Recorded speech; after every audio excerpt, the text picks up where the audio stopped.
President ట్రంప్కి problem ఏంటంటే he wants the entire island.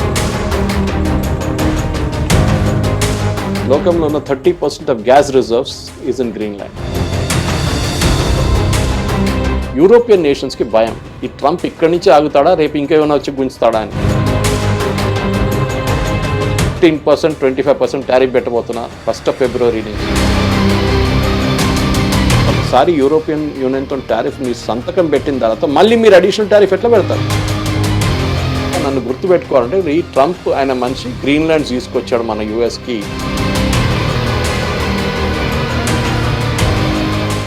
Hit TV ప్రేక్షకులకు నమస్కారం.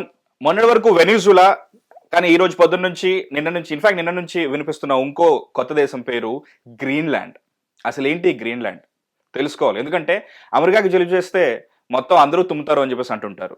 ఇందులో ట్రంప్ ఎందుకు ఇన్వాల్వ్ అయ్యాడు, అసలు అతనుకున్న ఇష్యూ ఏంటి, దీని గురించి యూరప్, డెన్మార్క్ వీళ్ళు ఏం చేస్తున్నారు, దీని గురించి మొత్తం సమగ్ర అవగాహన మనకి ఇవ్వడానికి సురేష్ కొచెటిల్ గారు మనతో ఉన్నారు. సార్ నమస్కారం. నమస్కారం సార్, మొన్నటి వరకు వెనిజులా, దాని గురించి అక్కడ జరిగిన అరెస్ట్ల గురించి ప్రపంచవ్యాప్తంగా మొత్తం సంతాపం తెలుపుతూ ఇలా జరిగిందేంటి, అలా జరిగిందేంటి, ప్రశ్నించేవారు లేరా అని చెప్పేసి ఎన్నో క్వశ్చన్స్ వచ్చాయి సార్. కానీ గత 2 రోజులుగా వినిపిస్తున్న కొత్త దేశం పేరు గ్రీన్లాండ్.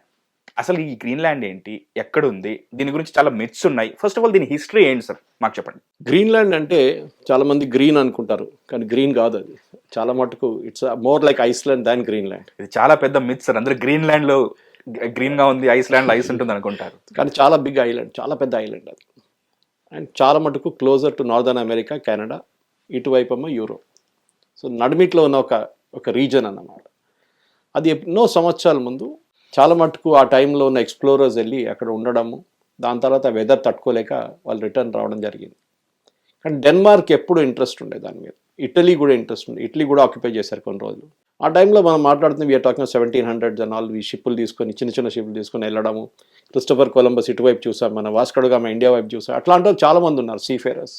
కానీ వెదర్ తట్టుకోలేక చాలా మంది రిటర్న్ వచ్చేసారు. ఎందుకంటే not like normal humid weather, అది అంటార్టికా కన్నా దారుణంగా ఉంటుంది సార్. అదే ఉంటుంది, అదే లెవెల్లో ఉంటుంది అది. సో ఆ టైంలో మనకి ఏం చెప్తారు, ఇగ్లూస్ లేవు, పెద్ద పెద్ద ఏం చెప్తారు, హీటర్స్ లేదు, ఏం లేదు కదా. సో ఎట్లా తట్టుకుంటారు, అది దట్స్ అ బిగ్ ప్రాబ్లం. కానీ ఒక రీసెంట్ హిస్టరీకి రావాలంటే మనం we should go back to somewhere in 1800s. 1800sలోనే ఒక ఇంట్రెస్ట్ మొదలైంది డెన్మార్క్ గురించి. డెన్మార్క్కి గ్రీన్లాండ్కి రిలేషన్షిప్. ఒక ఇండిపెండెంట్ నేషన్గా గ్రీన్లాండ్స్ ఎప్పుడు ఎరగలేదు, పైకి రాలేదు. It was always under occupation somewhere. మామూలుగా ఏ ఐలాండ్ అయినా తొందరగా ఆక్యుపై చేసుకుంటారు, ఈ పెద్ద ఐలాండ్ ఇంకా ఎవరు చేసుకోలేదు. ఎందుకంటే వెదర్ అట్లా ఉంది కదా, ఏం చేయలేదు. ఇప్పుడు మీరు కెనడా తీసుకోండి, కెనడాలో హ్యూమన్ హ్యాబిటేషన్ ఉండే చాలా చిన్న రీజన్, మిగతా అంతా it is frigid. Okay, just like Australia. Australia still is habitable, but it's ఏం చెప్తారు, ఎక్స్ట్రీమ్ వెదర్స్ ఉంది అక్కడ. ఓకే, ఇక్కడ ఒకటే సైడ్ వెదర్ ఉంటుంది అన్నమాట. Okay, then that is it. ఇప్పుడు జరిగింది ఏంటంటే, ఇప్పుడు మన దాంట్లో చూస్తే అండర్ ఇది యూఎస్కి ఎందుకు ఇంట్రెస్ట్ అని అడిగారు మీరు, అదొకటి ఉంటుంది. అక్కడ ఏం జరుగుతుంది, ట్రంప్కి ఎంత ఇంట్రెస్ట్, ట్రంప్కి ఎందుకు దీని మీద ఎంత interest, that is it. So ఈ ప్రాబ్లం ఎక్కడ మొదలైందంటే, ట్రంప్కి భయం చైనా అండ్ రష్యా. ఓకే, దానికన్నా ముందు దీంట్లో ఒక హిస్టరీ ఉండే. ఆ హిస్టరీ అని మనం తెలుసుకోవాలి. ఒకటి, యుఎస్ అక్కడ ఒక నేవల్ బేస్ అని చెప్పొచ్చు, ఒక ఎయిర్ ఫోర్స్ బేస్ అని చెప్పొచ్చు. ఆల్మోస్ట్ 1951లో సెటప్ చేశారు అది. We are now in 2026. అవును సార్. 1951లో ఒక బేస్ సెటప్ చేశారు అక్కడ యుఎస్. అప్పుడు మనం అడగొచ్చు, కరెక్టే కదా, వాళ్ళ పాప అక్కడ ఉన్నారు ఇన్ని సంవత్సరాలు, వాళ్ళకి ఇచ్చేవచ్చు కదా అని చెప్పొచ్చు. కానీ ఆ బేస్ ఎట్లా సెటప్ చేశారంటే, దాన్ని ఫ్రమ్ థూల్ ఎయిర్ బేస్ అని ఉండే ముందు, దాని పేరు THULE, థూల్. అది ఎయిర్ ఫోర్స్ బేస్గా ఉంచుకున్నారు. ఇంట్రెస్టింగ్ ఏంటంటే, అక్కడ ఆ టైంలో 300 మంది వెళ్తుండే అంతే. అండ్ వాళ్ళకు ఒక బెనిఫిట్ ఏంటంటే, అక్కడ వెళ్ళేటోళ్ళకి ఇన్కమ్ ట్యాక్స్ లేదు. యుఎస్ గవర్నమెంట్ ఏమన్నారు, సర్వ్ చేస్తున్న సోల్జర్స్ కానీ, నేవల్ పర్సనల్ కానీ, ఎయిర్ ఫోర్స్ వాళ్ళు కానీ, వాళ్ళకి ఇన్కమ్ ట్యాక్స్ ఉండదు, ఎందుకంటే అక్కడ వెళ్ళి ఉండాలి కదా వాడు, ఒక బెనిఫిట్ లాగా. So that one. దాని తర్వాత ఏం జరిగిందంటే, 1951లో ఒక ఒప్పందం చేసుకున్నారు. ఎవరు, డెన్మార్క్ అండ్ యుఎస్. సో మనది కొత్త కొట్లాడ కాదు, చాలా పాతది, మళ్ళీ తెర మీదకి వచ్చి అదే అంటారు. సో ఆ ఒప్పందాలు ఏం చేశారంటే, ఆ టైంకి 51లో సెకండ్ వరల్డ్ వార్ అయిపోయింది. ఆ టైంకి దాని తర్వాత ఒక న్యూక్లియర్ వెపన్ యూజ్ చేశారు ఫస్ట్ టైం, మనం చూసాం. హిరోషిమా నాగాసాకి మీద ఒక వెపన్ యూజ్ చేసినప్పుడు న్యూక్లియర్ అనే ఒక ఆప్షన్ తెలిసిపోయింది బయట. ఓకే. సో యుఎస్ ఏం చేశారంటే, ఇప్పుడు రష్యా కూడా డెవలప్ చేస్తున్నారు, మేము కూడా డెవలప్ చేసాం, రేపు రష్యా వైపు నుంచి మా మీద ఒక దాడి జరిగితే అది రూట్ ఇట్లా ఉంటుంది, రష్యా నుంచి వచ్చి, యూరోప్ పై నుంచి వచ్చి, గ్రీన్లాండ్ పై నుంచి వచ్చి యుఎస్ మీద పడుతుంది. ఓకే, సరే ఇటువైపు నుంచి కూడా ఆడొచ్చు, okay, that is also possible. కానీ రేరిటీ ఛాన్స్ ఇక్కడి నుంచి ఎక్కువ ఉంటుందని గ్రీన్లాండ్లో పెట్టుకుంటే ఈ మిసైల్ వచ్చే మిసైల్ని ట్రాక్ చేసి కొట్టచ్చు. ఓ మనం చూసాం ఇజ్రాయెల్ ఐరన్ డోమ్ యూజ్ చేశారు గాజా వార్లో. సార్. ఈవెన్ హూతీలు ఫైర్ చేసిన మిసైల్స్ కానీ ఇరాన్ ఫైర్ చేసిన మిసైల్స్ని ట్యాకిల్ చేయడానికి. దీని పేరు మార్చేశారు. దీని పేరు ఏం చెప్పేటంటే Pituffik space base. Space base. Forget the first name, second name space.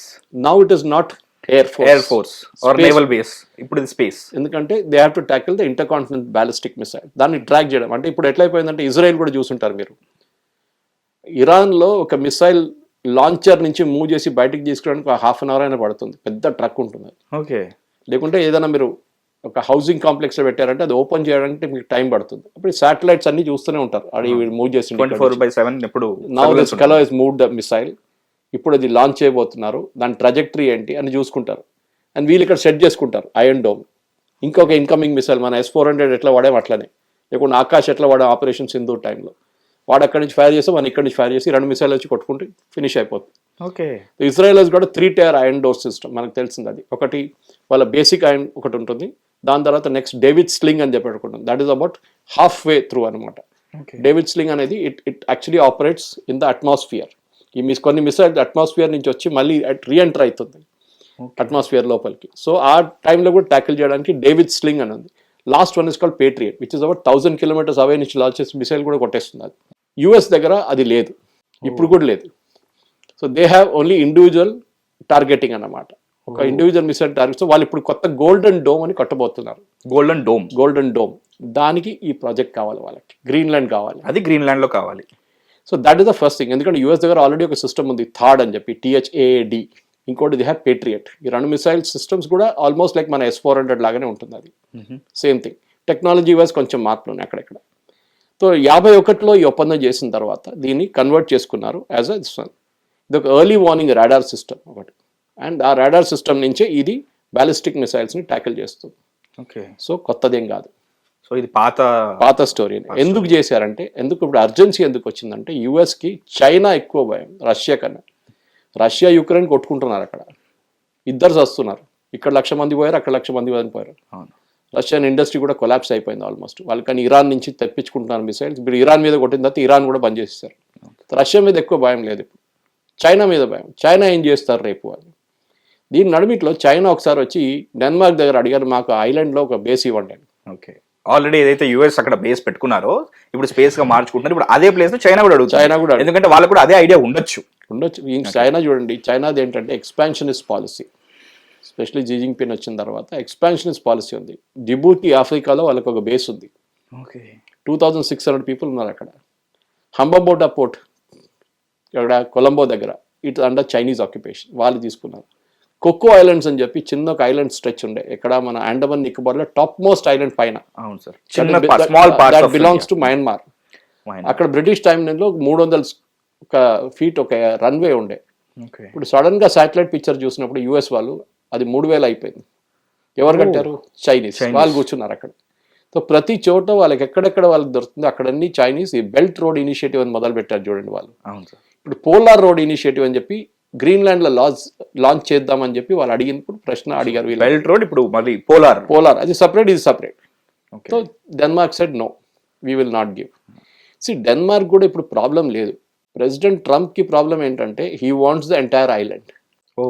చిన్న బేస్ కాదు, మొత్తం ఐలాండ్ మాకు కావాలి, మా టెరిటరీ అయిపోవాలి. అది కాదు, అంత ఈజీ కాదు. ఎందుకంటే అక్కడ ఉన్న ప్రజలే ఆబ్జెక్ట్ చేస్తున్నారు ఫస్ట్.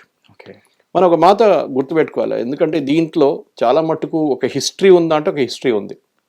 ఏది యుఎస్ ఇట్లా కొనుక్కోవడంలో చాలా మటుకు హిస్టరీస్ ఉన్నాయన్నమాట.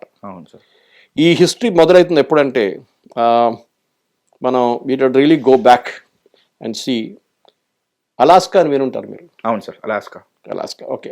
ఈ అలాస్కా బేస్ని యుఎస్ రష్యా దగ్గర నుంచి కొనుక్కున్నారు. Alaska complete. ఓకే. ఆ టైంలో ఐ థింక్ $7 million ఎంతో ఇచ్చారు. ఎప్పుడు సార్ ఇది? Way back. This is long way back. First Louisiana, దర్స్ a territory in US called Louisiana. అది ఫ్రెంచ్ వాళ్ళ దగ్గర నుంచి కొనుక్కున్నారు. ఫ్రెంచ్ ఆక్యుపేషన్ ఉండే అప్పుడు అక్కడ. ఫ్రెంచ్ వాళ్ళ దగ్గర నుంచి US, that was in 1803. Okay. 1803లో $1.5 million ఇచ్చి కొనుక్కున్నారు Louisiana. It's a part of US now.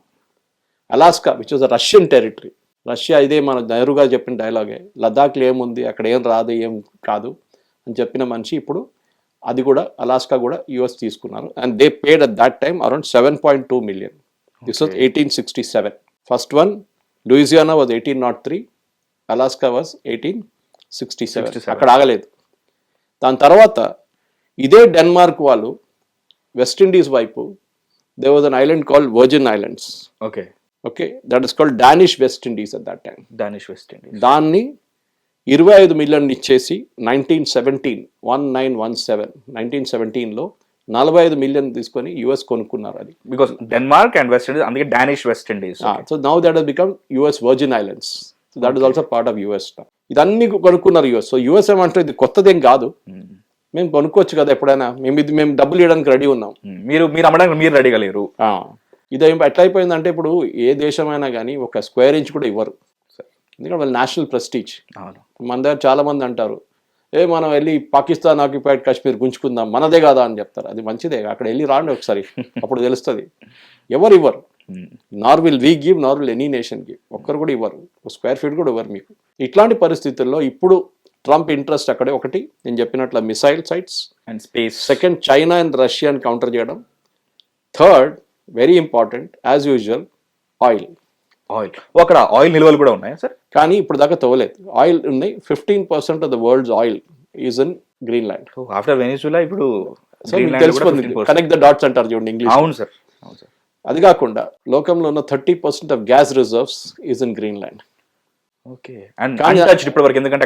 Exploit చేయలేదు ఇప్పుడు దాకా, ఎక్స్ప్లాయిట్ చేయరు ఎందుకంటే చాలా హార్ష్ వెదర్, డబ్బులు చాలా పెట్టాలి, వచ్చిన తర్వాత వస్తుందో లేదో అది కూడా తెలియదు.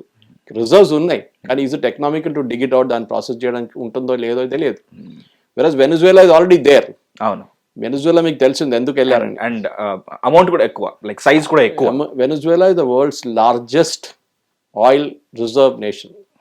303 బిలియన్ బ్యారల్స్ వాళ్ళ దగ్గర ఉంది. నెక్స్ట్ 800 సంవత్సరాలు తవ్వుకుంటూ పోతే కూడా వాళ్ళంత ఆయిల్ ఉంది వాళ్ళ దగ్గర. కానీ వెనిజువేలా దగ్గర ఆయిల్ డిఫరెన్స్ ఏంటంటే they have heavy crude oil. లోకంలో క్రూడ్ ఆయిల్ డిఫరెంట్ వర్షన్స్ ఉంటుంది. లైట్ క్రూడ్ అంటారు, యుఎస్ ప్రొడ్యూస్ చేస్తారు shale oil. Shale oil especially Alaska, ఆ రష్యన్స్ ఎందుకు అమ్మారో తెలియదు. Now it's become a big oil producing area. Shale oil అంటారు, అంటే అంత డెప్త్ నుంచి తవ్వరు వాళ్ళు. It be very very shallow shale oil ఉంటుంది. అంత ఈజీగా రాదు కానీ it is easy to dig out. At the same time మీరు సౌదీ అరేబియాకి వెళ్తే అది కూడా కొంచెం మీడియం క్రూడ్, కొంచెం లైట్ మీడియం క్రూడ్ వస్తుంది. Venezuelan crude is heavy crude. మన ఎగ్జాంపుల్ ఇవ్వాలంటే మీకు మన డాంబర్ ఉందా, tar road, viscosity, that comes from that only. That oil is use for vitamin. Okay, so that processing చేయడానికి చాలా కష్టం దాన్ని. యుఎస్ దగ్గర చాలా మటుకు రిఫైనరీస్ ఉంది, ఎప్పుడో కట్టారు వాళ్ళు. ఎందుకు, కెనడా నుంచి కొనే ఆయిల్ అదే క్వాలిటీ ఆఫ్ ఆయిల్ అన్నమాట. కానీ ఇప్పుడు కెనడా 72% ఆయిల్ కెనడా దగ్గర నుంచి కొనుక్కుంటారు. కానీ చాలా మటుకు సదర్న్ లూజియానా వైపు ఉన్న టెరిటరీలో రిఫైనరీస్ అన్ని మూతపడ్డది, క్రూడ్ ఆయిల్ లేదని. అప్పుడు వెనిజువేలాని తీసుకొని వెనిజువేలన్ ఆయిల్ తీసుకొచ్చి ప్రాసెస్. ఇది Venezuela nothing to do with Maduro గిడూరో, ఇదంతా ఈ జియో పాలిటిక్స్ది ఇంకొక యాంగిల్ ఉంది. అందరూ మన మడూరో గురించి కాన్సన్ట్రేట్ చేస్తున్నా, కానీ ట్రంప్ కాన్సన్ట్రేట్ చేస్తున్నా మా రిఫైనరీస్ కి ప్రాసెసింగ్ కెపాసిటీ ఉంది కానీ ప్రాసెసింగ్ ఏం లేదు, ఇది తీసుకొచ్చి ప్రాసెస్ చేద్దామని చెప్పేసి. సో ఇంత పెద్ద పిక్చర్ ఉంది సార్ దీని. సో దాని వెనక I just give you as a example of Venezuela. ఇక్కడ అది కాదు, ఇక్కడ ఇంకా ఎక్స్ప్లాయిట్ చేయొచ్చు, చేయలేదు ఇప్పుడు దాకా. కానీ ప్రాబ్లం ఎక్కడ వస్తుందంటే యూరోపియన్ నేషన్స్కి భయం, ఈ ట్రంప్ ఇక్కడి నుంచి ఆగుతాడా, రేపు ఇంకేమైనా వచ్చి గుంచుతాడా అని. సో డెన్మార్క్కి అక్కడ వాళ్ళ ప్రజలకు ఒక ప్రాబ్లం ఏంటంటే ఇది ఇంత ఈజీ కాదు ఇవ్వడం ఒక territory, even though it's semi autonomous territory. అక్కడ కూడా 50,000 మంది ప్రజలు ఉన్నారు, వాళ్ళకి వాళ్ళ అప్రూవల్ కూడా కావాలి. కానీ వాళ్ళు ఇప్పుడు ప్రొసెషన్స్ తీస్తున్నారు, అది కాదు. ఇప్పుడు యూఎస్ ఏమంటున్నారు, మీకు ప్రతి మనిషికి we will give $100,000. ప్రతి మనిషికి ఎంతమంది ఉంటే అంతమందికి $100,000. ఇప్పుడు వాళ్ళు అంటారు నాకు వద్దు అంటారు, కొంతమంది కావాలంటారు, చెప్పలేదు. కానీ యూఎస్కి they want this territory desperately. Trump first టర్మ్లో ట్రై చేశారు ఇది. ఇప్పుడు ఇంకా మనిషికి $50,000 అంటే ఆ డెస్పరేషన్ ఏంటో తెలుసుకోవడానికైనా సరే దే విల్ బి డౌటింగ్ కదా సార్. అదే యూఎస్ ఫస్ట్ టర్మ్లో ట్రంప్ వచ్చినప్పుడు he try the same trick. Okay అక్కడి నుంచి వీళ్ళని కన్విన్స్ చేసి ఐలాండ్ తీసుకుందామని చెప్పి, కానీ అప్పుడు జరగలేదు. అప్పుడు అంత ప్రాబ్లం, చాలా మటుకు ఆపోజిషన్ ఉంది, ఇప్పుడు కూడా ఉంది. ఇప్పుడు ఏం జరిగిందంటే యూరోప్, జర్మనీ, యూకే, ఫ్రాన్స్ వీళ్ళందరూ కలిసి ఒక డెలిగేషన్ పంపించారు అక్కడికి గ్రీన్లాండ్స్కి. ఎక్కువ మంది, ఐ థింక్ 80-90 మంది ఉన్నారు. UK sent only 1 person. కానీ చెప్పిందంతా పెద్ద statement we are sent an army to green lands అని, కానీ జరిగింది ఇది. అది చూడంగానే ట్రంప్కి పిచ్చి పట్టేసింది. ఇది నన్ను ఛాలెంజ్ చేస్తారు ఈ కొడుకులు అని చెప్పేసి ఏం చేశాడంటే టారిఫ్ పెట్టేస్తున్నా అని ఏం చెప్పాడు, నిన్న అనౌన్స్ చేశాడు. Okay, imports and exports 15%, 25% tariff పెట్టబోతున్నా 1st February నుంచి. ఎవరెవరు పంపించిన గ్రీన్ ల్యాండ్స్కి వాళ్ళందరి మీద ఉంటుందని చెప్పి. యూరోప్లో ఇప్పుడు టెన్షన్లో ఉన్నారు ఏం చేయాలని, ఎందుకంటే యూరోప్ చాలా మటుకు వాళ్ళ ఎక్స్పోర్ట్స్ యూఎస్కి వెళ్తుంది, మనలా కాదు. ఓకే, ఇప్పుడు మీరు చూడండి, ఇప్పుడు మన యూఎస్కి మన టారిఫ్ పెట్టిన తర్వాత సెప్టెంబర్, అక్టోబర్లో మన ఎక్స్పోర్ట్స్ పడ్డది, కానీ నవంబర్, డిసెంబర్లో పికప్ అయింది. ఓకే, అంటే మనం డైవర్సిఫై చేసుకున్నాం. యూఎస్ కాకపోతే యూరోప్ కాకపోతే మన ఆస్ట్రేలియా, అక్కడ పంపిస్తున్నాం మనం. ఇప్పుడు యూఏఈ ఇవాళ ఒప్పందం చేస్తున్నాం యూఏఈతో. UAE head of state is here in Delhi. ఇది మనం చేస్తున్నాం. చైనా చూడండి, last month Chinese export record లెవెల్కి వెళ్ళిపోయింది, 2.1 బిలియన్. ఓకే, ఎందుకు? ఎందుకంటే వాళ్ళు మిగతా యూరోప్కి ఎక్స్పోర్ట్ చేస్తున్నారు, ఎక్కడ కావాలంటే ఎక్స్పోర్ట్. యూఎస్ వద్దు మాకు అంటున్నారు. యూరోప్ ప్రాబ్లం ఏంటంటే అది చేయలేరు వాళ్ళు, they are high cost economy. See US manufacturing ఎందుకు పడిపోయింది అనేది ఒక చిన్న ఎగ్జాంపుల్ మీకు ఇస్తాను నేను. అది nothing do with this Greenland issue, కానీ చెప్తాను it is the relevance they. ఒక కార్ యూఎస్లో తయారు చేయాలంటే నేను ఒక ఎగ్జాంపుల్ తీసుకుంటాను, just example, not actual amount. $40,000 అని పెట్టుకుందాం, లేకుంటే $25,000 అని పెట్టుకుందాం. అదే కారు మీరు చైనాలో తయారు చేస్తే $10,000 అవుతుంది. ఓకే, కార్ సేమే, క్వాలిటీ కూడా సేమే. వాళ్ళ లేబర్ కాస్ట్ తక్కువ. ఇక్కడ వాడు $10 per hour అంటాడు, అక్కడ వాడు $1 per hour లో పనిచేస్తాడు. ఆల్సో వాళ్ళ పాపులేషన్ కూడా. దానికోసం మన సాఫ్ట్వేర్ ఇండస్ట్రీ అదే కదా, మనం కూడా చేస్తున్నాం సాఫ్ట్వేర్ ఇండస్ట్రీ. ఇక్కడ ఏం చేస్తున్నాం మనం? Labour arbitrage. అదే పని యూఎస్లో చెప్పేయాలంటే మేము ఎక్కువ డబ్బులు ఇవ్వాలి, ప్రతిరోజుకి $60 ఇవ్వాలి. $6 ఇస్తే మనోడు ఇక్కడ పనిచేస్తాడు హైటెక్ సిటీలో కూర్చొని. ఇది లేబర్ ఆర్బిట్రాజ్. అదే బెనిఫిట్, అదే మనకు కాస్ట్ బెనిఫిట్ ఉంది, ఇంకేం లేదు. అదే H1B వీసా ఇష్యూస్ అని దాని నుంచే వస్తుంది అనమాట. సో ఎనీవే, ఈ గ్రీన్లాండ్స్కి వచ్చేదాకా ఇప్పుడు ట్రంప్ కావాలంటే ఈజీగా రేపు పొద్దునే తీసుకోవచ్చు గ్రీన్లాండ్స్ని, ప్రాబ్లమే లేదు. ఆల్రెడీ థ్రెట్ ఇచ్చాడు కూడా అది. ఎందుకంటే I think the Danish army is about 150,000 మంది ఉన్నారు అంతే. ఓకే, వీళ్ళకేమో మిలియన్స్లో ఉన్నారు. వాళ్ళ దగ్గర ఉన్నది 31 ట్యాంకులు, 31 ఎయిర్క్రాఫ్ట్, 40 ట్యాంకులు డెన్మార్క్లో. వాళ్ళ దగ్గర కచ్చరా లాగా పడింది ఎయిర్క్రాఫ్ట్ యూఎస్ దగ్గర. కావాలంటే రేపు పొద్దున పంపించి వితిన్ 10 minutes టేక్ ఓవర్ చేసుకోవచ్చు. కానీ it will have long term repercussions. ఎందుకంటే ఒక దేశం మీద ఆక్రమించి తీసుకోవాలంటే యుఎస్ కాంగ్రెస్ అప్రూవల్ కావాలి. ఓకే, ఎందుకంటే you have started a war. అవును సార్. సో వీళ్ళ దగ్గర ఒక ప్రొటెక్షన్ తీసుకోవడానికి ఏం చేశారంటే యుఎస్ కాంగ్రెస్, ఇప్పుడు వెనిజువేలా మీద సెకండ్ దాడి ఎందుకు జరగలేదు? యుఎస్ కాన్కర్ చేయలేదు వెనిజువేలాని. ఇప్పుడు కూడా చూడండి, ట్రంప్ ఏమన్నాడు ఫస్ట్ కాగానే మధురగా we are going to run Venezuela అన్నారు. ఇప్పుడు దాని గురించి మాట్లాడలేదు.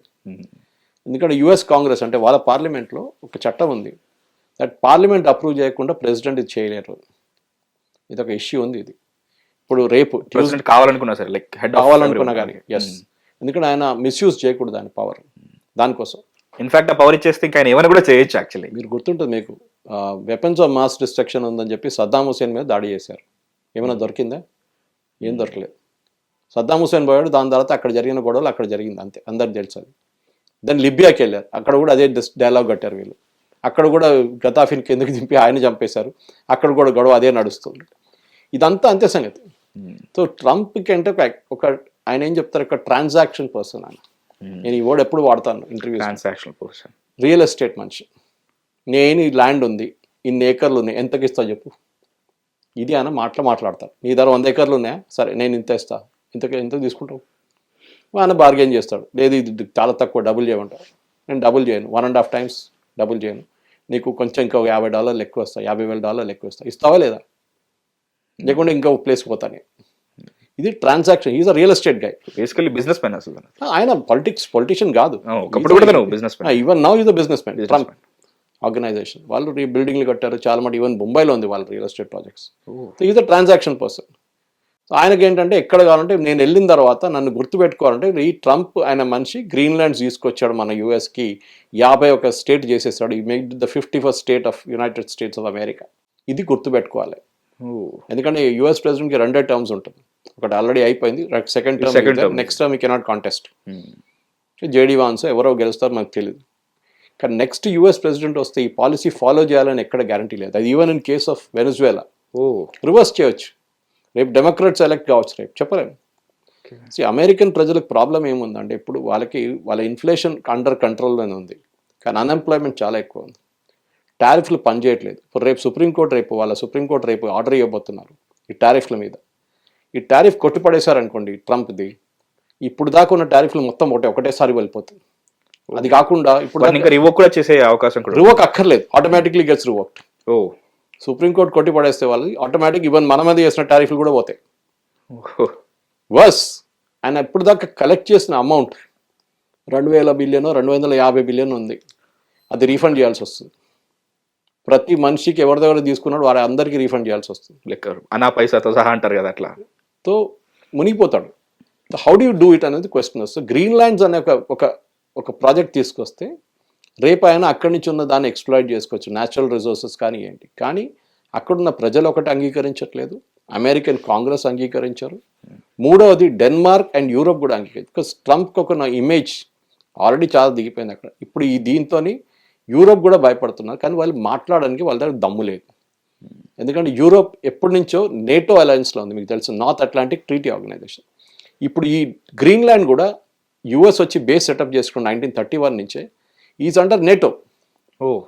యుఎస్ ఏమంటారు, మీ ప్రొటెక్షన్కి నేను ఇక్కడ ఉన్నాను, నన్ను వెళ్ళిపోమంటావు ఇక్కడి నుంచి అంటున్నారు. So they want we are here to protect you. దానికోసం మేము గ్రీన్లాండ్ మాదర్ పెట్టుకుంటాం. బట్ లాంగ్ టర్మ్ సొల్యూషన్ పొలిటికల్గా ఉండొచ్చు. It cannot be a war situation, because అట్లా అంటే ఈజీగా రేపు పొద్దున చేసేసుకుంటారు ట్రంప్.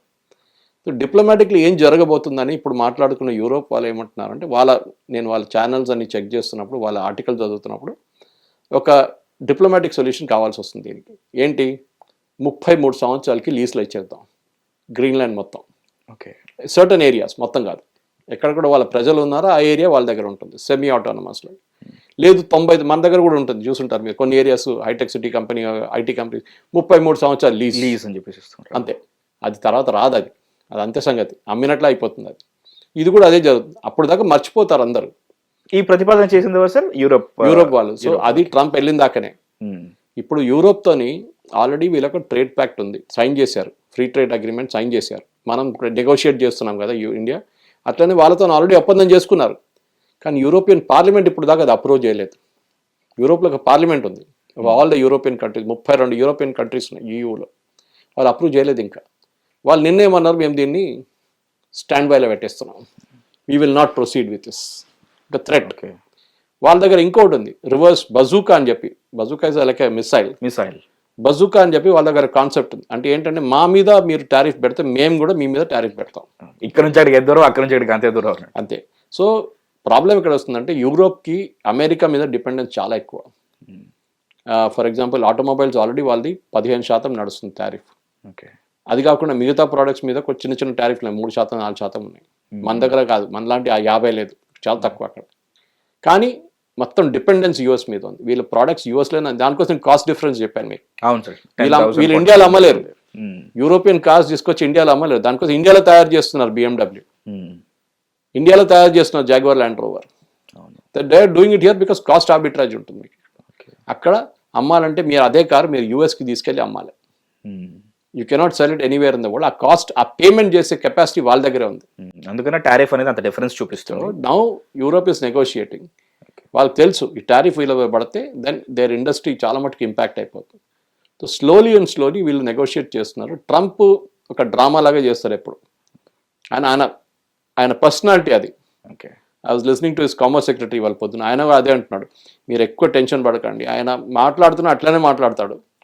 ఓకే, నాకు ఒక ఫ్రెండ్ ఉండే ముందు మీడియాలో, ఆడు మాట్లాడితే కోపం వస్తుంది అందరికి, ఏంటో ఇట్లా మాట్లాడతాడు, నేను మాట్లాడేది ఇట్లా అంటాడు, నేను ఏం చేయలేదు, వే ఆఫ్ స్పీకింగ్. ట్రంప్ కూడా అంతే, మన అమిత్ షా చెప్పినట్టు నా వాయిస్ ఇలా ఉంటుంది, నేను చాలా ఫ్రెండ్లీ పర్సన్ అని చెప్పినట్టు అనమాట.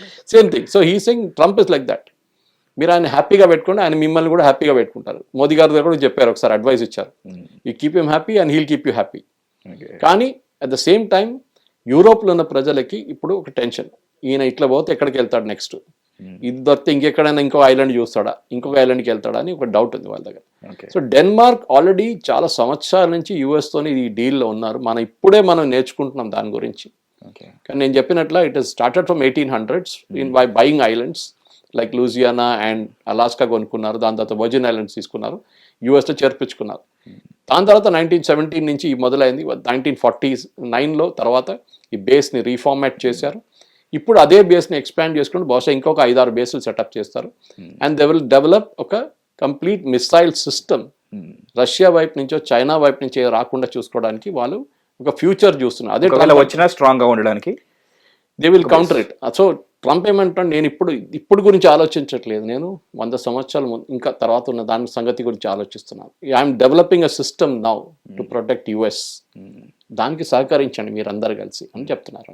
సో ఇప్పుడు అతనికి ఒక స్ట్రాంగ్ రీజన్ ఉంది. ఆ రీజన్ లో ప్రాసెస్ గా తను ఒక డీల్ ఇచ్చాడు. ఆ డీల్కి ఒప్పుకోకపోతే ఒక థ్రెట్ ఇచ్చాడు. ఆ థ్రెట్ ని ఆల్రెడీ ఒప్పుకోవట్లేదు. సో ఇంటర్నేషనల్ కమ్యూనిటీస్ ఎలా తీసుకుంటున్నాయి వీటిని? మనకి ఏషియాలో ఏమి ఇంపాక్ట్ లేదు దీనికి. ఎందుకంటే ఏషియా వైపు అయితే రాడు ట్రంప్. ఇప్పుడు ఓకే, ఆయనకు ప్రాబ్లం ఉన్నది గ్రీన్లాండ్తోనే. ఇప్పుడు కూడా కాదు, లాస్ట్ టైం కూడా చెప్పాను కదా, ఫస్ట్ టర్మ్లో కూడా గ్రీన్లాండ్ అడిగారు, గ్రీన్లాండ్ నాకు కావాలి, గ్రీన్లాండ్ నాకు కావాలని చెప్పి. ఇది ప్రాసెస్ స్టార్ట్ అయింది హ్యారీ ట్రూమన్ టైం నుంచి. హ్యారీ ట్రూమన్ యుఎస్ ప్రెసిడెంట్గా ఉన్నప్పుడు 1940sలో ఇది అప్పుడు మొదలైంది. ప్రాబ్లం ఎక్కడ వచ్చిందంటే డెన్మార్క్ అనగానే ఒక న్యూక్లియర్ ఫ్రీ కంట్రీ వాళ్ళు. కానీ వాళ్ళొక ప్రైమ్ మినిస్టర్ ఉండే, ఐ థింక్ సమ్వేర్ ఇన్ 1947, ఆయన ఒక సంతకం చేసిండు వీళ్ళతో, యూఎస్ అని సీక్రెట్ అగ్రిమెంట్ చేసి మీరు న్యూక్లియర్ వెపన్స్ తెచ్చి పెట్టుకోవచ్చు థూల్స్ ఎయిర్వేస్ బేస్లో. ఓకే, అప్పుడు ఆ టైంలో I think 1949 or 51లో B-52 bomber crash అయింది థూల్స్ ఎయిర్ ఫోర్స్ బేస్ దగ్గర, ఐస్ మీద పడ్డది. దాంట్లో 2 హైడ్రోజన్ బాంబులు ఉండే. అది పెద్ద ఇష్యూ అయిపోయింది డెన్మార్క్లో. ఓకే, అంటే మీరు హైడ్రోజన్ బాంబు తీసుకుని ఎట్లా తిరుగుతున్నారు ఇక్కడ గ్రీన్లాండ్ అంటే, అప్పుడు వాళ్ళు సంతకం చేసే, మేము అప్పుడు ఒక ప్రధానమంత్రి ఉండి ఆయనతో చేసుకున్నాం మేము. అది వీళ్ళ మీద ఒక చాలా పెద్ద ఒక ప్రాబ్లం వచ్చింది. రివర్స్ కార్డ్ అయిపోయింది.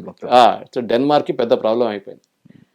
అది తర్వాత న్యూస్ ఇప్పుడు నాకు కూడా తెలియదు ఎగ్జాక్ట్లీ ఏం జరిగింది. నేను చాలా మటుకు రీసెర్చ్ చేశాను కానీ ఎక్కడ ఇన్ఫర్మేషన్ లేదు. వీళ్ళు ఏమన్నారంటే మేము అది ఐస్ నుంచి డిగ్ చేసి బయటికి తీస్తున్నాం ఆ ఎయిర్క్రాఫ్ట్ని, ఆ బాంబ్స్. ఎందుకంటే ఒకసారి ఇది పలిగింది అనుకోండి ఎక్కడైనా, బ్లాస్ట్ అయితే జరగదు కానీ ఒకసారి న్యూక్లియర్ రేడియేషన్ జరిగితే మీరు ఐలాండ్ కాదు ఎక్కడ గ్రీన్లాండ్ మొత్తం ఖాళీ చేసి వెళ్ళిపోవాల్సి వస్తుంది. అనదర్ హిరోషిమా నాగసాకి ఈజీగా, another Fukushima or another Chernobyl. It will become like that. Hiroshima Nagasaki was an explosion. ఇది radiation will continue for the next 5000 years. Chernobyl అన్నారు, correct sir. So the danger ఉంది ఇప్పుడు. So ఆ డేంజర్ని అరికట్టడానికి వీరు అది ఏం జరిగింది ఆ రోజు అని క్లియర్గా చెప్పాల్సి వస్తుంది. వీళ్ళకి భయం ఏంటంటే డేన్స్కి రేపు ఇది మళ్ళీ రిపీట్ కావచ్చు, రేపు ఏదైనా ఇంకొక ఎయిర్క్రాఫ్ట్ క్రాష్ అయితే లేకుంటే ఇంకొక అటామిక్ ఎక్స్ప్లోషన్ జరిగితే మా టెరిటరీ మీదే జరుగుతుంది, మా ప్రజల మీద ఇంపాక్ట్ ఉంటుంది. యుఎస్ ఏమో చాలా క్లియర్గా వాళ్ళు చెప్పట్లేదు ఏం జరిగింది యాక్చువల్ అని, వాళ్ళు మాట్లాడలేదు. ఇది వాళ్ళ ప్రాబ్లం. అతనుకున్న పవర్స్తో అతను ప్రొసీడ్ అవ్వడానికి ముందుకు వెళ్ళాలన్నా సరే చాలా ఆపుతున్నాయి. ఇప్పుడు అతని టర్మ్ కూడా అయిపోతుంది, 2 సార్లు చేయాలని చెప్పేస్తున్నారు. సో డూ యూ థింక్ ఈ టైంలో అతను సక్సీడ్ అవుతారంటారా? 3 సంవత్సరాలు ఉన్నాయి, కావాలంటే చేయొచ్చు. ఇప్పటికి ఏంటో ఈ సిచ్యువేషన్ కొంచెం కూల్ డౌన్ చేయడానికి, సర్దుమట్టడానికి ఏం చేస్తారంటే ఒక లాంగ్ టర్మ్ లీజ్ సైన్ చేసుకుంటారు. ఓకే, అది కాకుండా ఇంకా 2 బేసులు పెట్టుకోవచ్చు మీరు అని చెప్పి సైన్ చేస్తారు. సో ట్రంప్ థ్రెట్ అక్కడి దాకా దిగిపోతుంది. ఎందుకంటే ఆయన ఇంకా ముందుకెళ్ళి లేదు నేను క్యాప్చర్ చేసుకుంటాను, నేను పట్టుకుంటాను, మొత్తం నా జెండా పెట్టుకుంటా అంటే దెన్ యూరోప్లో అన్పాపులర్ అయిపోతారు. యూరోప్లో ఉన్న ప్రజలు అమెరికన్ ప్రొడక్ట్స్ని బ్యాన్ చేయడము, అమెరికన్ ప్రొడక్ట్స్ని బాయ్కాట్ చేయడం కూడా మొదలు పెట్టచ్చు. హార్లీ డేవిడ్సన్ మోటార్ బైక్ నుంచి బోర్బన్ విస్కీ దాకా ఏదైనా బాయ్కాట్ చేయొచ్చు. కెనడాలో అదే జరిగింది టారిఫ్ పెట్టినప్పుడు. సో ఎక్కువ రోజులు ఉండవు అది, కానీ అప్పుడు కూడా. సో ఈ పరిస్థితి రాకుండా చూసుకోవడానికి, ఎందుకంటే ఈయన is become very unpopular abroad. ఆయన అసలు పాపులారిటీ పోయింది అబ్రాడ్ మొత్తం. డొమెస్టిక్ ఆడియన్స్ వాళ్ళు ఏడుస్తున్నారు, మమ్మల్ని ఇక్కడ ఉద్యోగం లేదు, మమ్మల్ని చూసుకోండి, మీరు గాజా ఏం చూస్తున్నారు ఇక్కడ చూడండి అని చెప్పేసి, వెనుజువేలా ఏం చూస్తున్నారు మా సంగతి చూడండి అని చెప్పి, ఫ్యూచర్ ఏం చూస్తున్నారు ప్రజెంట్ చూడండి. అదండి ఇప్పుడు మిడ్ టర్మ్ పోల్స్ వస్తుంది నెక్స్ట్ 6 monthsలో. వాళ్ళకి మిడ్ టర్మ్ పోల్స్ అనే కాన్సెప్ట్ ఉంది. ఒక ఎలక్షన్, మన దగ్గర ఒక ఎలక్షన్ కాదు, వాళ్ళకి 2 ఎలక్షన్లు ఉంటాయి. నడిమిట్లో 2వ సంవత్సరం తర్వాత ఇంకొక ఎలక్షన్ వస్తుంది. దాంట్లో ట్రంప్ చాలా భారీగా ఓడిపోతారని చాలా మటుకు సర్వేలు చెప్తున్నాయి. వాళ్ళ party Republican will lose badly. అది జరిగితే then Trump will become a lame duck president అంటాం వాళ్ళ లాంగ్వేజ్లో. అంటే వాళ్ళు ఏం చేయలేడు, ఆయన పవర్ పోతుంది. ఎందుకంటే పార్లమెంట్లో మెజారిటీ పోతుంది, వాళ్ళ కాంగ్రెస్లో మెజారిటీ పోతుంది, వాళ్ళ సెనెట్లో మెజారిటీ పోతుంది. దాంతో అయితే ఏం చేస్తారు, ఏం చేయలేడు. సో ఈ become next 2 years totally powerless ప్రెసిడెంట్గా కూర్చుంటారు. ప్రెసిడెంట్కి కొన్ని పవర్స్ ఉన్నాయి కానీ చాలా మటుకు దాన్ని రాటిఫై చేయాల్సింది కాంగ్రెస్. ఫర్ ఎగ్జాంపుల్ ఇప్పుడు ఈ టారిఫ్ పెట్టారు చూడండి, ఎమర్జెన్సీ పవర్స్ కింద పెట్టారు. ఎమర్జెన్సీ అంటే ఒకసారి ఎమర్జెన్సీ ఉంటుంది, రోజుకి ఎమర్జెన్సీ ఉంటుందా? భారతదేశం వ్యతిరేకంగా ఎమర్జెన్సీ, యూరోప్ వ్యతిరేకంగా emergency, you cannot do that. అది రేపు తీర్చిపోతుంది ఎట్లయినా సుప్రీంకోర్టు జడ్జ్మెంట్లో. కానీ ట్రంప్ ఒక ట్రాన్సాక్షన్ పర్సన్ ఉన్నప్పుడు దాకా ఆయన చేస్తూనే ఉంటారు. లోకం దీనికోసం ప్రిపేర్డ్గా ఉండాలి. ఇప్పుడు టారిఫ్లు పెట్టిన తర్వాత ఒకసారి యూరోపియన్ యూనియన్తో టారిఫ్ మీ సంతకం పెట్టిన తర్వాత మళ్ళీ మీరు అడిషనల్ టారిఫ్ ఎట్లా పెడతారు? ఇది వాళ్ళు అడుగుతున్నారు. ఇష్టం వచ్చినట్టు ఎలా పెంచుకుంటాం అంటే మీతో సైన్ చేసిన దానికి ఒక శాంక్టిటీ లేదు, పోయింది అది అగ్రిమెంట్. అసలు మీరు పట్టించుకోవట్లేదు, వాళ్ళు ఎందుకు సంతకం పెట్టుకోవాలి? మనం అగ్రిమెంట్ లేకుండా నడిపించుకుందాం. మనం ఇంటెగ్రిటీ అనేది కూడా స్పాయిల్ అయిపోతుంది. మీరు మనతో అదే రేపు ఇండియాతో పెట్టుకున్నారు, మనం ఒప్పందం చేసాం, అన్ని అయిపోయింది, మన పార్లమెంట్ పాస్ చేశారు, వాళ్ళకి పార్లమెంట్లో ఉన్నది, వాళ్ళకి అసలు ప్రెసిడెంట్ సైన్ చేస్తే అయిపోతుంది. మన వైపు కూడా అంతే, we need not go to the parliament. కానీ మన రిప్రజెంటేటివ్ పీయూష్ గోయల్ గారిని ఎవరైనా సైన్ చేసేస్తారు. అది చేసిన తర్వాత రేపు రష్యా దగ్గర నుంచి మీరు అది కొన్నారని చెప్పి నేను ఇంకా 15% పెడతానంటే మళ్ళీ ఏమైంది? దాని అంటే శాంక్టిటీ అగ్రిమెంట్ పోయింది కదా. మళ్ళీ ఈ సైన్ చేసి ఫైదా అంటే మళ్ళీ no point in having it. So ఇది మనం ఆలోచించాలి. సో మీరు అడిగిన ప్రశ్నకి ఏషియా మీద ఏమైనా ఇంపాక్ట్ ఉంటుందంటే ఈ ఇంపాక్ట్ ఉంటుంది. ఓకే, దట్ ఈస్ ఒక అగ్రిమెంట్, ఒక ఒప్పందం చేసుకున్న తర్వాత దాన్ని ఆనర్ చేయాలి. అది కాకుండా అది సైన్ చేసాడు లేదు నేనేం చేసుకుంటా, ఆ టైంలో నా మూడు బాగుండే అప్పుడు చేసాను, ఇప్పుడు నా మూడు బాగాలేదు అంటాడు.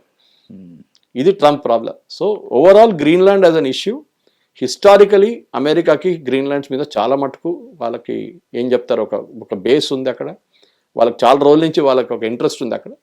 సో బహుశా చిన్నగా ఒక లీజ్ ఇచ్చేసి ఎట్లయినా దీని మీద ఒక అగ్రిమెంట్ చేసుకోవడం అని ఇప్పుడున్న డానిష్ గవర్నమెంట్ వాళ్ళ స్ట్రాటజీ అదే అనిపిస్తుంది. మొత్తానికి ఒక ఐస్లాండ్ పైన ఉన్న green colour clear picture. So Suresh గారు చెప్పిన ఆ పరిణామాలన్నీ ట్రంప్ ఉన్న 3 సంవత్సరాలు అవుతాయా?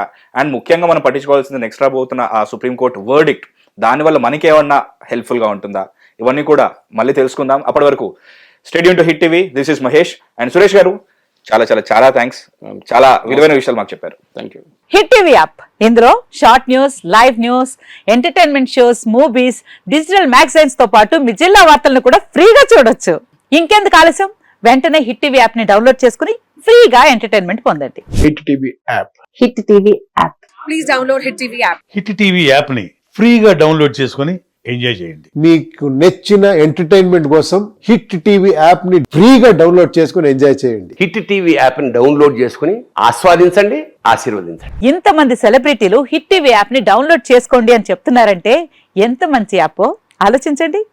అమెరికా అమెరికా అమెరికా అమెరికాలో చదవాలనుకునే వాళ్ళకి విశ్వసనీయమైన పేరు మన శౌర్య కన్సల్టెన్సీ.